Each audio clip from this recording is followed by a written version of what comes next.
Hello guys, आज आप लोग का मेरा यूट्यूब चैनल में आप लोग का स्वागत है, जो कि फर्स्ट चैप्टर का लेक्चर नंबर 4 स्टार्ट होगा। चलिए देखते हैं और नोट बनाइएगा, पढ़ते हैं। पहला देखिए, नक्षत्र क्या है। तो नक्षत्र जानते हैं कि सूर्य के समीप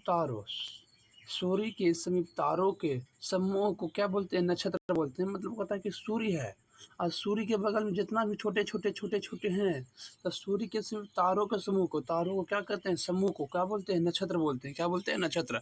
नक्षत्रों की संख्या कितनी होती है, 27 होते हैं। नक्षत्रों की संख्या 27 होते हैं। चलिए फिर से एक बार समझते हैं कि सूर्य के नज़दीक में तारों के समूह को ये इसमें तारा है, ये सूर्य है और सूर्य के चारों ओर क्या है, तारे के समूह है। इसी समूह को क्या बोलते हैं, नक्षत्र। क्या बोलते हैं, नक्षत्र बोलते हैं।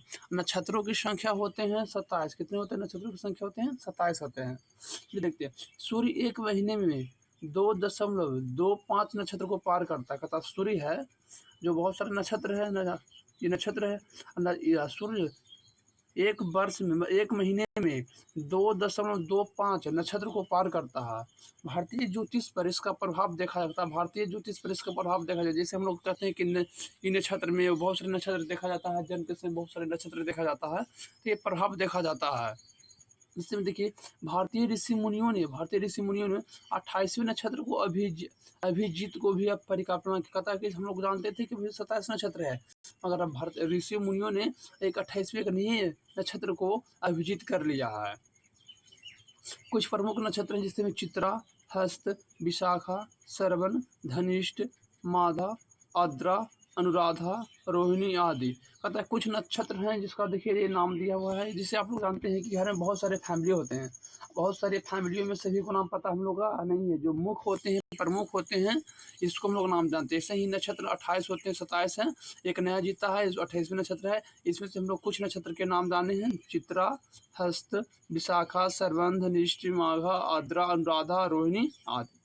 चलिए देखते हैं नेक्स्ट, ब्रह्मांड की उत्पत्ति का सिद्धांत हम लोग देखते हैं। कोई दिक्कत है इसमें नहीं होना चाहिए। ब्रह्मांड की उत्पत्ति के सिद्धांत देखिए।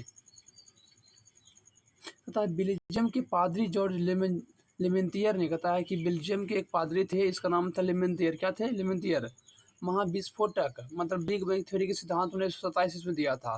कहता है कि बेल्जियम के पादरी थे, इसका नाम था जॉर्ज लेमेंतियर, जो कि महाविस्फोटक बिग बैंग थ्योरी का सिद्धांत कब दिया था, 1927 में दिया था।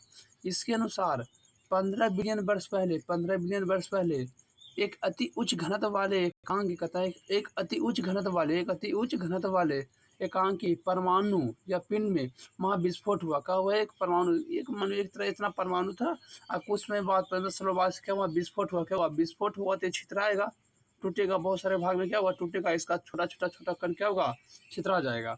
तब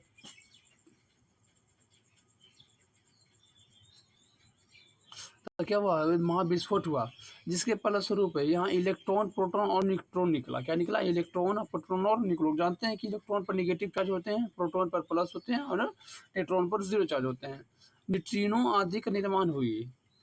इसी विस्फोटक के बाद अंतरिक्ष का निर्माण हुआ। कथा है कि जिससे बहुत सारे उच्च घनत्व वाले महाविस्फोट हुआ। क्या हुआ, विस्फोट हुआ और बहुत सारे विस्फोट हुआ तो छोटे बिखरा गया, और इसी कारण क्या हुआ, अंतरिक्ष का निर्माण हुआ। विस्तरित ब्रह्मांड में परिकल्पना बिग बैंग सिद्धांत की पुष्टि डॉपलर प्रभाव से की जाती है। कहता है कि विस्तार, जो ब्रह्मांड का जो विस्तार हुआ है, फैल रहा है, विस्तारित मतलब होता है फैलना, तो ब्रह्मांड जो फैल रहा है, विस्तार हो रहा है, या तो कहीं बिग बैंग का सिद्धांत दिया था, इसका जो डॉपलर प्रभाव से भी किया जाता है, मतलब डॉपलर प्रभाव से भी की जा सकती है। देखिए एक और वैज्ञानिक था, एडविन हम्बल। एक क्या था, एडविन हम्बल नामक वैज्ञानिक ने बताया कि ब्रह्मांड विस्तारित हो रहा है। एडविन हम्बल भी बताया था कि ब्रह्मांड क्या हो रहा है, फैल रहा है। उन्होंने आकाशगंगाओं के बीच बढ़ रही दूरी के आधार पर, कहता है जी, एडविन हम्बल बोल रहा है कि आकाशगंगा के बीच दूरी बढ़ रहा है। क्या दूरी के आधार पर सिद्ध किया था कि जब आकाशगंगा की दूरी बढ़ रहा है तो ब्रह्मांड भी फैलेगा। इतना नॉर्मल है, जब आकाशगंगा फैलेगा तो दूरी क्या होगा, बढ़ेगा। जिससे घर में देखते हैं आदमी की संख्या बढ़ेगा तो घरों की संख्या क्या होगा, भी बढ़ेगा। इसी तरह आकाशगंगा बढ़ेगा तो दूरी भी क्या होगा, फैलेगा। दूरी भी बढ़ेगा तो ब्रह्मांड भी क्या होगा, फैलेगा। जिसका पता अंतरिक्ष में छोड़े गए हम्बल नामक दूरदर्शी से पता चलता है। कहता है कि हम्बल ने एक दूरदर्शी छोड़ा, इसी दूरदर्शी से पता चलता है कि ब्रह्मांड भी फैल रहा है और आकाशगंगा भी फैल रहा है। नेक्स्ट देखिए, चलिए देखते हैं। विद्वानों का मानना है कि ब्रह्मांड को विस्तारित करने वाली कोई शक्ति है। कहता है कि कुछ कुछ बहुत सारे विद्वान थे, बहुत सारे विद्वान का अलग अलग विचार होते हैं। कुछ विद्वान बोल रहे हैं कि ब्रह्मांड को जो विस्तारित हो रहा है, कुछ इसमें कोई शक्ति है जो कि इसको क्या कर रहा है, खींच रहा है। जैसे हम लोग रबर को खींचते हैं तो फैलता है, तो कोई सी बता रहा हो विद्वान कि ब्रह्मांड में क्या हो रहा है, फैल रहा है, कोई शक्ति है जो खींच रहा है। जब यह शक्ति समाप्त हो जाएगी, कहता जब यह शक्ति समाप्त हो जाएगी तो ब्रह्मांड पुनः सिकुड़ना चालू हो जाएगा। जैसे हम रबर को घींचते हैं और घींच के छोड़ते तो बाद में सिकुड़ जाता है। ऐसा कोई विद्वान बोला कि जब अभी ये कोई शक्ति है जो ब्रह्मांड को क्या कर रहा है, तिर रहा है, और जब इसका कोई शक्ति समाप्त हो जाएगा तो ब्रह्मांड क्या हो जाएगा, सिकुड़ जाएगा। सिकुड़ कर पुनः अपनी प्रारंभिक अवस्था में चला जाएगा। अतः इसको क्या बोलेंगे, सुपर क्रंच बोलेंगे। क्या बोलेंगे इसको हम, सुपर क्रंच बोलेंगे, कहा जाता है या कहेंगे। मतलब कहने का इसका मतलब है कि कोई विद्वान था, विद्वान बोल रहा है कि ब्रह्मांड है ना जो फैल रहा है, विस्तारित हो रहा है, किस कारण लगता है कोई शक्ति इसको खींच रहा है। और जब इसको खींचना ऊर्जा खत्म हो जाएगा, शक्ति खत्म हो जाएगा तो सिकुड़ जाएगा, और सिकुड़ जाएगा तो अपनी अवस्था में आ जाएगा। जब अपनी अवस्था में आता है उसे क्या बोलेंगे, सुपर क्रंच कहेंगे। इसमें कोई दिक्कत है तो बोलिए, कोई दिक्कत। चलिए देखते हैं सौरमंडल की उत्पत्ति का सिद्धांत। सौरमंडल की उत्पत्ति के संबंधी सिद्धांत है। सूर्य तथा उसके आसपास के क्षेत्र में सौरमंडल कहा जाता है। कहता है कि सूर्य है, ये सूर्य है, और सूर्य के आसपास के क्षेत्र क्या कहलाता है, सौरमंडल कहलाता है। यही आसपास के क्षेत्र क्या बोलेंगे, सौरमंडल। क्या बोलेंगे, सौरमंडल कहलाता है। एक तारा सिद्धांत है मोनोस्टर का था कि इस सिद्धांत के अनुसार सौरमंडल का निर्माण सूर्य के टुकड़े से हुआ। कहता है कि इस सिद्धांत के अनुसार सौरमंडल का निर्माण हुआ है जो सूर्य के टुकड़े से हुआ। कहता है कि सूर्य के थोड़ा थोड़ा क्या निकला था, टुकड़ा विस्फोट हुआ सूर्य का, यही टुकड़ा क्या हुआ, पूरे बिछड़ गया, क्या हुआ, पूरे बिखर गया। इसी सिद्धांत को द्यू विद्वानों ने अपने सिद्धांतों के द्वारा सिद्ध किया है। तथा इस सिद्धांत के अनुसार सौरमंडल का निर्माण पूरा सूर्य के टुकड़े से हुआ है। इस सिद्धांत को दो विद्वानों ने अपने सिद्धांतों को सिद्ध किया था। इस सिद्धांत को दो विद्वान ने बताया है। चलिए दोनों विद्वान के बारे में जानते हैं। जिसमें पहला है गैसीय सिद्धांत। क्या है गैसीय सिद्धांत, देखिए क्या कहा है गैसीय सिद्धांत। इस कांट महोदय ने गैसीय सिद्धांत के बारे में कौन बताया था, कांट महोदय ने बताया था। सूर्य के घूर्णन गति के कारण, कहता है सूर्य के घूर्णन गति के कारण सूर्य के बाहरी परत अलग हो गया है। कहता सूर्य के घूर्णन गति के कारण सूर्य के बाहरी परत क्या हो गया, अलग हो गया है, तथा ठंडा होकर ग्रहों का निर्माण हो गया है। कहता है सूर्य है और सूर्य के बाहर में कोई लेयर था, तो ये लेयर क्या हो गया था, अलग, क्या हो गया, अलग हो गया। और जब अलग हो गया और ठंडा के समय आया, तो ठंडा के समय क्या गया, सिकुड़ गया, और सिकुड़ा था क्या कर दिया, ग्रहों का निर्माण कर दिया। बताइए क्या सही है, नहीं तो हमको नहीं लगता है कि सही है, मगर ये कांट महोदय ने बताया था। चलिए नेक्स्ट देखते हैं। चलिए एक है निहार का सिद्धांत। क्या है निहार का सिद्धांत, पहला पर है गैसीय सिद्धांत और दूसरा है निहार का सिद्धांत। कहता इससे लाप्लास ने बताया था, लाप्लास ने दिया था। सूर्य के बाहरी परत ठंडा हो गई है। कहता कि सूरज के बाहरी परत क्या हो गया, ठंडा हो गया है, किंतु आंतरिक परत गर्म बनी रही। आंतरिक परत क्या है, गर्म बनी रही, जिस कारण इसका बाहरी भाग टूटकर अलग हो गया। क्या हो गया, टूटकर अलग हो गया, और इसी अलग हुए भाग का ग्रहों का निर्माण हो गया। कहता है कि जब लाप्लास ने बताया था कि जब सूर्य है, सूर्य के बाहरी परत एकदम क्या था, ठंडा था, और जैसे ठंडा था और अंदर में क्या था, गर्म, क्या था, अंदर में क्या था, गर्म था।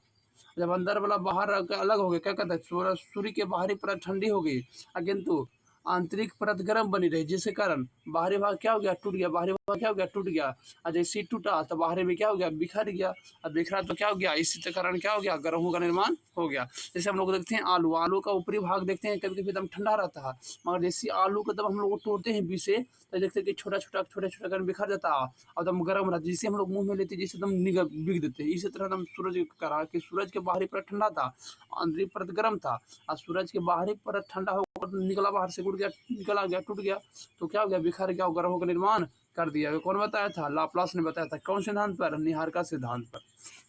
चलिए निहार का सिद्धांत समझ में आया तो बोलिए।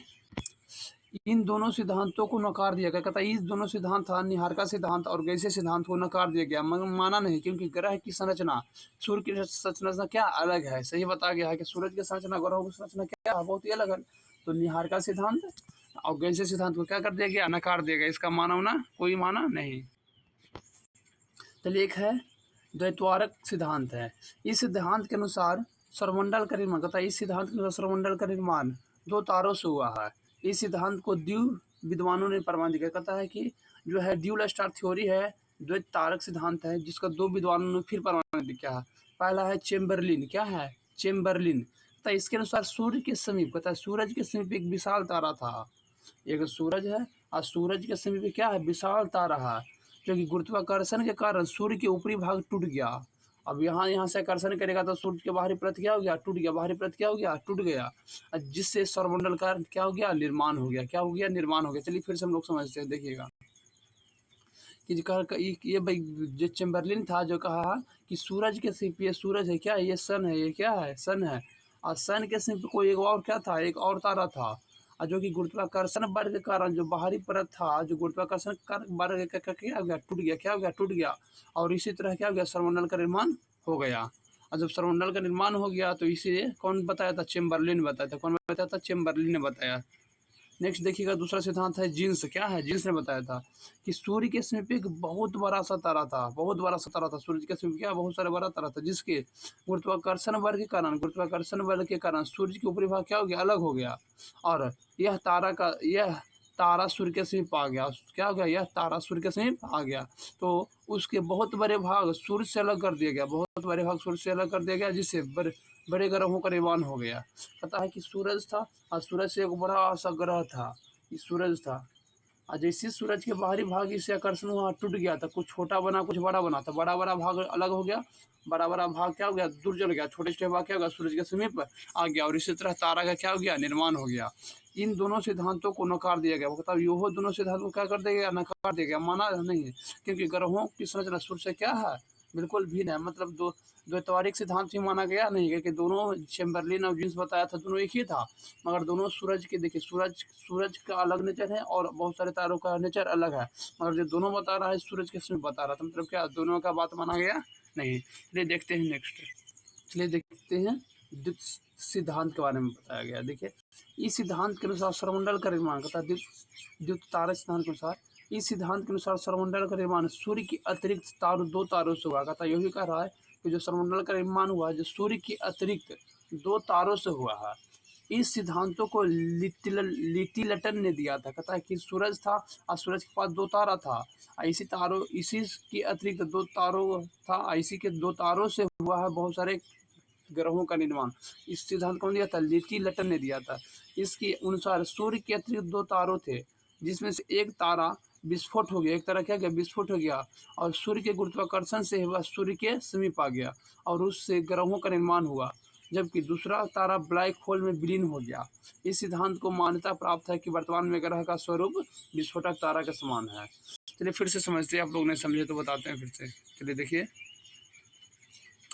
इस द्युत तारा सिद्धांत बताया कि जो सौरमंडल का निर्माण हुआ है, जो सूरज के समीप कई तारा था, दो तारा था, और जो इस सिद्धांत दिया था जो लिटिलटन ने दिया था, जब दो तारा था सूर्य के समीप, जिसमें से एक तारा क्या हो गया, विस्फोट हो गया, एक तारा विस्फोट हो गया, और विस्फोट होने के बाद सूर्य की गुरुत्वाकर्षण बल के कारण सूरज के क्या गया, नज़दीक आ गया, आज एक बड़ा तारा था जो ब्लैक होल में चला गया, ब्लैक होल बहुत बड़ा होता है, जो कि ब्लैक होल तारों को खा जाता है, तो ब्लैक होल में चला गया।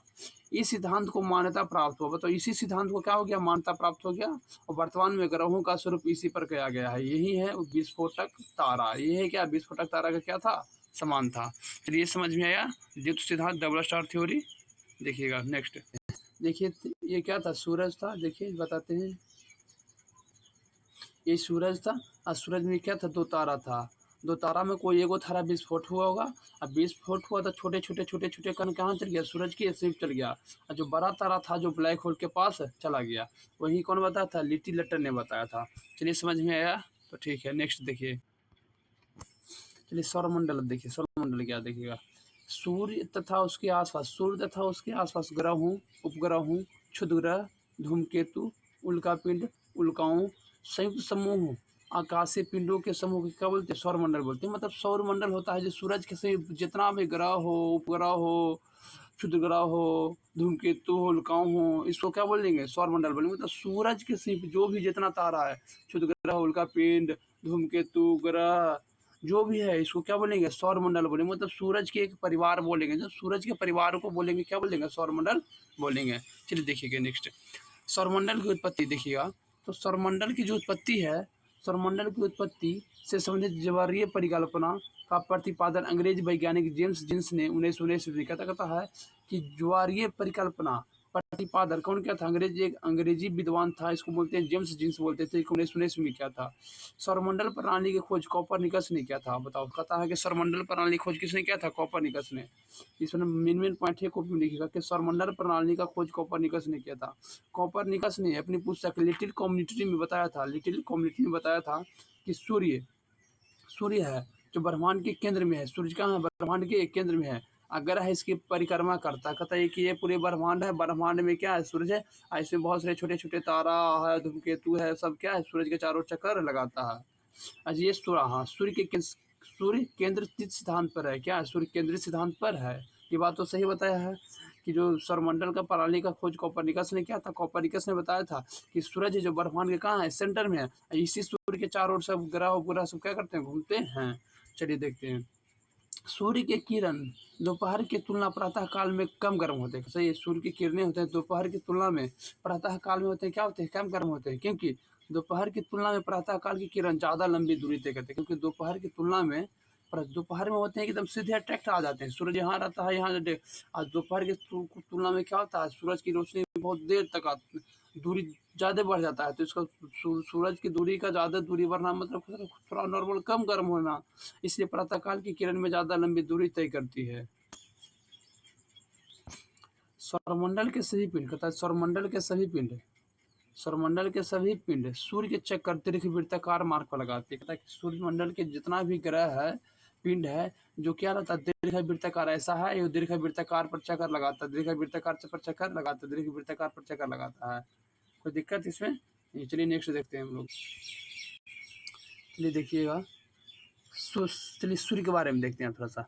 सूर्य सौरमंडल का प्रधान है। सही है, सूर्य क्या है? सौरमंडल का एक प्रधान है, क्योंकि हेड है, एकदम सेंटर में है।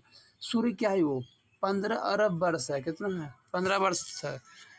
जिसमें देखिए कि जो सूर्य का जो आयु है जो कितना है? 15 अरब वर्ष है, जिसमें से 5 अरब वर्ष खत्म हो चुका है। 5 अरब वर्ष बोले तो 4.7 अरब वर्ष क्या हो गया? खत्म हो चुके हैं। जिसका यह पृथ्वी का सबसे निकट तारा। बताओ, बोला जाएगा कि पृथ्वी के सबसे निकट तारा क्या है? तो बोलिएगा सूर्य। पृथ्वी का सबसे बड़ा निकट क्या है? सबसे निकट तारा सूर्य है।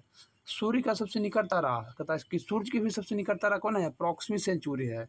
पृथ्वी का सबसे निकट तारा क्या ना है? तो सूर्य है। पृथ्वी का सबसे निकटतम तारा कौन है? सूर्य है। और सूर्य का सबसे निकटतम तारा क्या? प्रॉक्सिमी सेंचुरी है। तथा सूर्य के बाद पृथ्वी का सबसे निकट, कहता सूर्य के बाद पृथ्वी का सबसे निकट तारा प्रॉक्सिमी सेंचुरी है। याद रखिएगा कि सूर्य के बाद पृथ्वी का सबसे निकटतम तारा तो सूर्य है, और सूर्य के बाद जो पृथ्वी का सबसे निकटतम तारा है दूसरा वाला है, जो क्या है? प्रॉक्सिमी सेंचुरी है। याद रखिएगा, बोला जाएगा कि पृथ्वी का दूसरा सबसे निकटतम तारा कौन है? तो प्रॉक्सिमी सेंचुरी। और प्रथम कौन है? तो सूर्य है। तो यह हमारी आकाशगंगा मंदाकिनी से लगभग 26,000 वर्ष दूर पर स्थित है। कहता है कि जो प्रॉक्सिमी सेंचुरी है, जो हमारी पृथ्वी से हमारे आकाशगंगा से 26,000 वर्ष क्या है? दूर है। 26,000 वर्ष क्या है? दूर है। यह हमारे आकाशगंगा के चारों ओर वामावर्त, कहता है यह हमारी आकाशगंगा के चारों ओर वामावर्त 250 किलोमीटर प्रति गति से परिक्रमा करता है। मतलब 1 सेकेंड में 250 किलोमीटर गति करता है। कौन? आकाशगंगा चारों कौन घूरता है? प्रॉक्सिमी सेंचुरी घूरता है। कितना? हमारे आकाशगंगा को 2.50 किलोमीटर प्रति सेकेंड से घूरता है। हमारी आकाशगंगा का केंद्र परिक्रमा करने वाले सूर्य को, कहता हमारी आकाशगंगा के केंद्र की परिक्रमा करने वाले सूर्य को लगभग 25 करोड़ वर्ष लगता है। कहता आकाशगंगा को परिक्रमा करने में, केंद्र को परिक्रमा करने में सूरज को कितना लगता है? 25 करोड़ वर्ष लगता है। बताओ, सूरज भी परिक्रमा करता है मगर आकाशगंगा को, मगर कितना में? 25 करोड़ वर्ष लग जाता है। चलिए देखते हैं। पता जिसे ब्रह्मांड वर्ष कहते हैं, जिसे क्या बोलते हैं? ब्रह्मांड वर्ष बोलते हैं। मतलब ब्रह्मांड का जो परिक्रमा करता है, आकाशगंगा का जो सूरज परिक्रमा करता है तो 25 करोड़ वर्ष लग जाता है। इसी को बोलते हैं ब्रह्मांड वर्ष बोलते हैं। कहता है इसका व्यास 13.92 लाख किलोमीटर है। कहा जाता है ब्रह्मांड है जो आकाशगंगा का जो व्यास है 13.92 लाख किलोमीटर है। सूर्य का प्रकाश पृथ्वी पर लगभग, था सूर्य का जो प्रकाश है जो पृथ्वी पर लगभग 8 मिनट 20 सेकेंड लगता है। 8 मिनट कितना लगता है? मतलब बोला जाएगा कि सूर्य का प्रकाश पृथ्वी पर आने में कितना लगता है? तो 8 मिनट 20 सेकेंड। सूर्य के अंदर हाइड्रोजन और हीलियम संलयन होता है। सूरज के अंदर हाइड्रोजन और क्या रहता है? हीलियम। संलयन मतलब होता है दोनों का मिलना। क्या होता है? हाइड्रोजन हीलियम क्या होता है? संलयन होता है। हाइड्रोजन हीलियम का संलयन कहाँ होता है? सूरज के अंदर होता है। और ईंधन प्लाज्मा अवस्था में होता है। ईंधन कहाँ रहता है? प्लाज्मा अवस्था में होता है। यहाँ जो सूरज के अंदर जो ईंधन है जो किस अवस्था में रहता है? प्लाज्मा अवस्था में। याद रखिएगा, सूरज के अंदर क्या हाइड्रोजन हीलियम का संलयन होता है, और जो प्लाज्मा होता है किस अवस्था, सॉरी, ईंधन होता है प्लाज्मा अवस्था में होता है। सूर्य अपने अक्ष पर पूरब से पश्चिम की ओर तकता है। सूर्य है जो अपने अक्ष पर घूमता है, सूरज अपने अक्ष पर घूमता है कैसे? पूरब से पश्चिम की ओर घूमता है। और इसकी घूर्णन अवधि क्या है? 25 पृथ्वी दिवस। कहता है इसको जो भूमध्य रेखा के 25 पृथ्वी दिवस के बराबर है। 25 पृथ्वी दिवस के बराबर। इसको भूमध्य रेखा कितना है? 25 पृथ्वी दिवस के बराबर है। चलिए देखते हैं आंतरिक संरचना के आधार पर देखते हैं। आंतरिक संरचना के आधार पर सूर्य के 3 भागों में बांटा गया है। कहता है कि आंतरिक संरचना के आधार पर सूर्य को कई भागों में बांटा गया है? 3 भाग में। पहला है क्रोड, दूसरा है विकिरण मंडल, तीसरा है संवहन मंडल। चलिए एक एक करके तीनों मंडल के बारे में हम लोग जानेंगे। चलिए देखते हैं क्रोड क्या है। पहला है क्रोड, सॉरी यहाँ थोड़ा सा गलती लिखा, करोड़ बोल देते हैं। यहाँ करोड़ क्या है? करोड़ के बारे में जानेंगे। सूर्य का मध्य भाग, सूर्य का जो मध्य भाग मतलब बीच वाला, सूर्य का मध्य भाग का तापमान लगभग 15 मिलियन डिग्री सेल्सियस होता है। कहता सूर्य के जो बीच का भाग होता है इसका जो टेम्परेचर ताप है जो 15 मिलियन डिग्री सेल्सियस होता है। यह प्लाज्मा अवस्था में है। कैसा अवस्था में होता है? प्लाज्मा अवस्था में होता है। बताओ इससे प्लाज्मा अवस्था इतना दम गर्म होता है कि आँख मुनि डिब्बा की कहानी सुने, एकदम आँख मुनि डिब्बे गायब हो जाता है, इतना एकदम क्षण भर में गायब हो जाता है। इतना गर्म होता है कि जो क्या बोलता है, जो शरीर इतना गर्म हो जाता है कि एक बार आप लोग उछल जाइएगा उसमें प्लाज्मा अवस्था में, तो लगता है कि पूरा जल जाइएगा। तो मिनिमाइज में सेकंड में जल जाता है एकदम। जहाँ देखिए कि सूर्य का बताओ टेम्परेचर कितना होता है? मध्य भाग में 15 मिलियन डिग्री सेल्सियस होता है। जहाँ नाभिकीय संलयन अभिक्रिया करता है के दौरान, नाभिकीय संलयन की अभिक्रिया के दौरान हाइड्रोजन हीलियम में बदल जाता है। हाइड्रोजन क्या होता है? हीलियम में बदल जाता है, जिससे अपार ऊर्जा निकलता है। कहता है जिससे हाइड्रोजन हीलियम में बदलता है, हाइड्रोजन क्या बदलता है? देखिए हाइड्रोजन हीलियम बदलता है तो ऊर्जा मिलता है। जैसे ऊर्जा मिलता है तो क्या हाइड्रोजन हीलियम बदला तो अपार ऊर्जा मिलता है। इसी से टेम्परेचर हाई और तापमान निकलता है। ऐसा समझ में। सूरज के भाग में 15 मिलियन डिग्री सेल्सियस होता है जो कि तांत्रिक की प्लाज्मा अवस्था में होता है। यहाँ होता है नाभिकीय संलयन होता है, हाइड्रोजन हीलियम में बदल जाता है, इससे हाइड्रोजन हीलियम बदलता है, इसी से तापमान बढ़ता है और उसमें आता है। चलिए समझ में आया क्रूड अवस्था। अब चलिए देखिए सेकेंड देखते हैं विकिरण मंडल। इसको बोलते हैं रेडिएटिव जोन बोलते हैं, रेडिएटिव जोन बोलते हैं। चलिए देखिए कोर में हुए संलयन के फलस्वरूप कई प्रकार के किरण विद्युत चुम्बकीय विकिरण के रूप में निकलते। कहता है कि कोर में जो संलयन होता है इस संलयन के क्रिया के आधार पर प्रकार के किरणों को विद्युत चुम्बकीय विकिरण के रूप में निकलता है। बहुत सारे किरण निकलते हैं जिसे हम लोग बोलते हैं एक्स, जिससे में देखते हैं एक्सरे, गामा, जी किरण, फोटोन, बहुत सारे किरण निकलते हैं। क्योंकि सूर्य का संलयन होता है तो किरण तो निकलना बस है, बहुत सारे किरण निकलते हैं। इसी में से एक दृश्य किरण होता है कि हम लोग दृश्य किरण होता है, हम लोग दृश्य किरण से हम लोग किसी वस्तु को देखते हैं। इस दृश्य किरण में 7 रंग होते हैं, जैसे हम लोग रेनबो लिखते हैं ना, ऐसा ही 7 रंग होता है। और 7 रंग में प्रकाश में आता है तो हम लोग कभी कभी देखते हैं ज्योमेट्री बॉक्स में निकलता है, इन चीज से देखिएगा तो कभी कभी 7 कलर दिखेगा। तो याद रखिएगा कि कोर में संलयन होता है तो बहुत सारे किरण निकलता है, जैसे विद्युत चुम्बकीय किरण भी निकलते हैं, 7 निकलते हैं, जिसमें से दृश्य किरण महत्वपूर्ण होता है, जो दृश्य किरण किसी वस्तु को देखने में सहायता करता है। चलिए नेक्स्ट देखते हैं संवहन। चलिए संवहन मंडल देखते हैं। संवहन मंडल, इसमें H2O के बने सेल पाए जाते हैं। कहता है कि H2 के बने क्या पाए जाते हैं? सेल पाए जाते हैं, जो अंदर की ओर बड़े होते हैं, जो कि अंदर के क्या होते हैं? बड़े होते हैं, और बाहर की ओर छोटे। कहता है अंदर की ओर बहुत बड़ा होता है, जो अंदर की ओर बहुत ही बड़ा होता है, बाहर की ओर क्या होता है? छोटा होता है। इन्हीं के बीच ऊर्जा का आगे संवहन होता है। उन्हीं क्या होता है? ऊर्जा का आगे संवहन होता है। तो संवहन मंडल में होता है कि अंदर में बहुत बड़ा, अंदर में क्या होता है? बहुत बड़ा होता है, बाहर में क्या होता है? बहुत छोटा होता है, और इन्हीं के बीच क्या होता है? ऊर्जा का संवहन होता है। कोई दिक्कत इसमें है तो बताइए। देखिए इसको आप लोग क्या करिएगा तो आराम से कॉपी में नोट्स बनाइएगा और इसको याद करिएगा, क्योंकि हम लोग चौथा लेक्चर ख़त्म कर चुके हैं। इसको एकदम अच्छा से पढ़िए, भी आइए, इसमें हर एक एग्जाम में काम आएगा। Thank you. चलिए शेयर करिएगा, इसको सब्सक्राइब करिए, अच्छा है तो बताइएगा, फिर से लावल जाएगा वीडियो।